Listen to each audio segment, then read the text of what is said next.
How to manage expenses to supersize and grow your business. Sharon Horne-Ellstrom here. And our topic today is in alignment with our focus on finances and financial health and well-being this month for our business. And today we're talking about specifically expenses. Now there's four types of expenses, four major categories of expenses: fixed, variable, discretionary, and emergency. I categorize them that way. Have done it since, I don't remember how long I've been tracking expenses personally and professionally, but literally for decades, at least 5, right? 4 or 5 decades. That's how old I am. So today, let's think about this. Fixed expenses, and we'll just do a quick description of each of the things that go in each category. Then we're going to talk about a process for managing these. Now, I'm going to assume you're doing something to track expenses in your business, or you're probably not going to be in business very long. However, I do find that there are missing components to managing our expenses that can get us into big trouble if we're not paying attention. So we'll talk about that at the end, and I will share Greg's story about how he is managing expenses for his business as he grows and supersizes. So fixed expenses, of course, are the things that we can expect every single month. Building, facilities, rent, mortgages, payments on equipment, whatever it might be for your business and your industry, those are easy to budget because they're the same every month for a certain number of months, and we just plug those into our spreadsheet, assuming we're keeping some kind of a budgeting and expense tracking spreadsheet. I think we should budget, even though I've never made a budget that was 100% accurate. I think that it's worth the exercise in budgeting and planning, and then comparing to what your actual expenses are. It just gives us a little bit of control over a lot of things that are outside of our control. Secondly, variable expenses, things like water, utilities. I'll tell you my $68,000 electric bill story someday. Supplies, right? The different supplies that are required, raw materials for your business or your industry. Gas prices tend to, if you have a delivery component to your business, have a role in your expenses.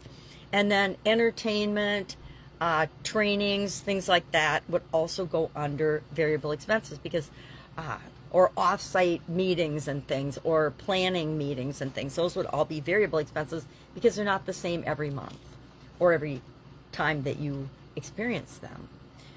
Maybe you have and hold promotional events. Whatever it is for your business, you know which category, fixed or variable, to put them in.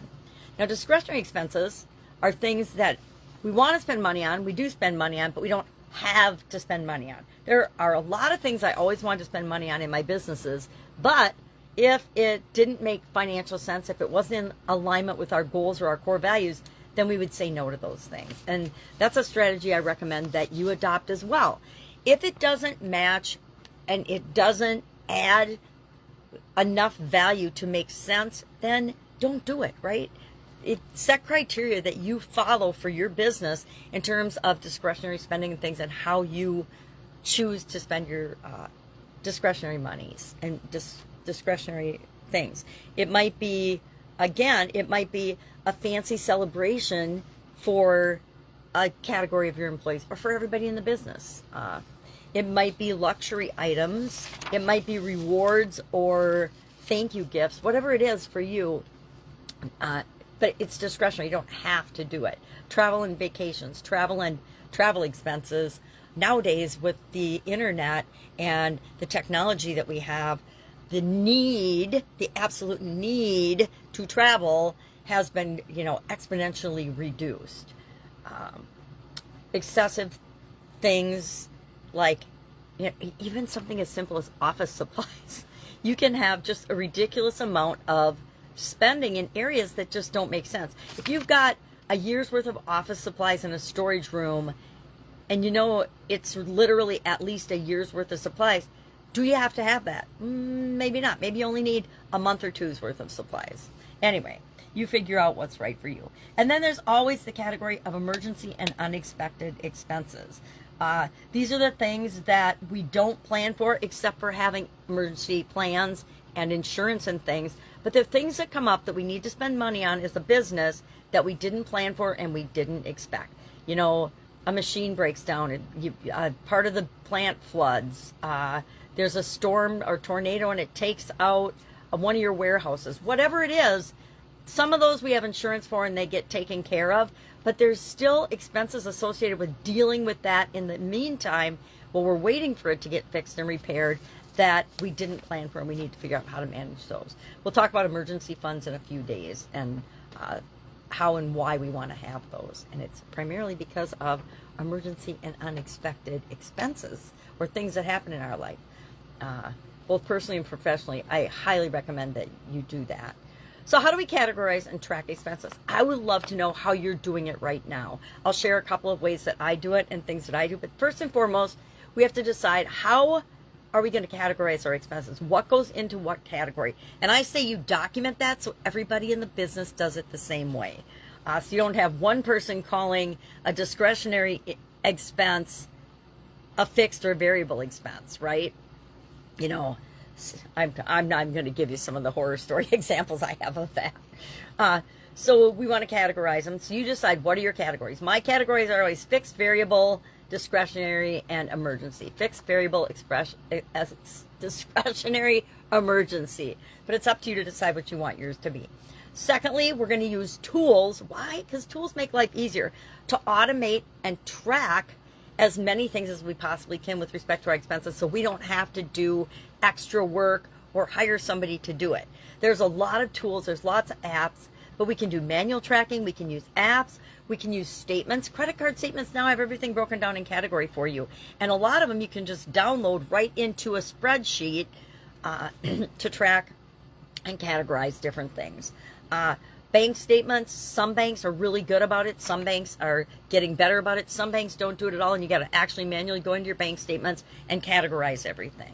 I recently had to pull out manually all things related to a project, and it was a challenge. So I will find ways to automate that process going forward. Third, we want to review regularly. If we're not reviewing our expenses at least monthly, we are not paying enough attention. And we have to ask ourselves why. Why are we not reviewing them monthly? Is there something that's going on that we don't want to pay attention to and we don't want to actually have to own up to, maybe we shouldn't be doing that.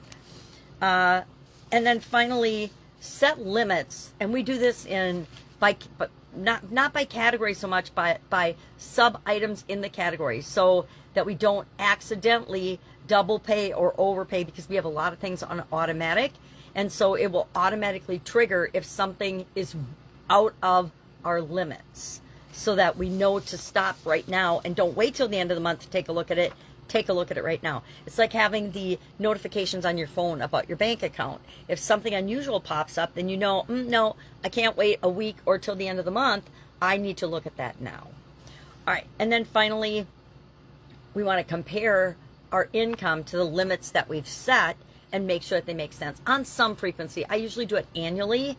As we do part of our budgeting process, we set the limits for different categories of spending for the different departments. And you know, it's a big project, right? Budgeting is a big project. Some organizations have entire departments that all they do is help with budgets. So let's take a look at Greg's story. Excuse me. Just as an example, if I can find where I have him in my notes.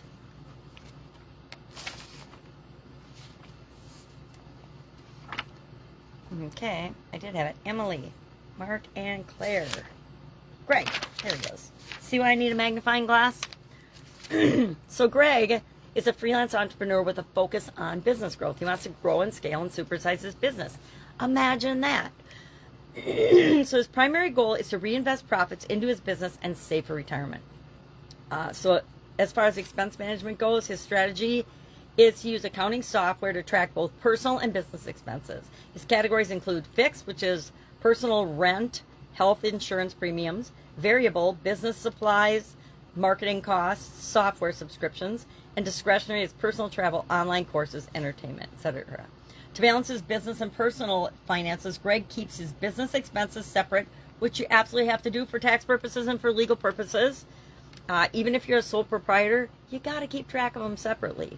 And make sure that he reinvests profits to scale his business. He also contributes 15% of his income to his retirement fund and tracks his personal spending each month. That's just how he does it. So think about it today and I guarantee you're doing something, but is it enough? Ask yourself, is what we're doing enough? Is it helping us to build and grow and scale and supersize our business? Or do we need to make a couple of tweaks? I've worked for companies. I worked for a huge company, $100 million a year company, that had never done a budget until I joined that organization. They had never in 100 years done a budget. And so we started doing budgets, and we started doing bids, and we started doing things that made financial sense to help that company. And then they were acquired by a bigger company for a big chunk of money and made everybody very happy, except those of us that moved on to different things. Anyway, that still made us happy too. All right. Any questions, hit me up and ask. Otherwise, have an awesome Mother's Day, and I'll, of course, bid tomorrow.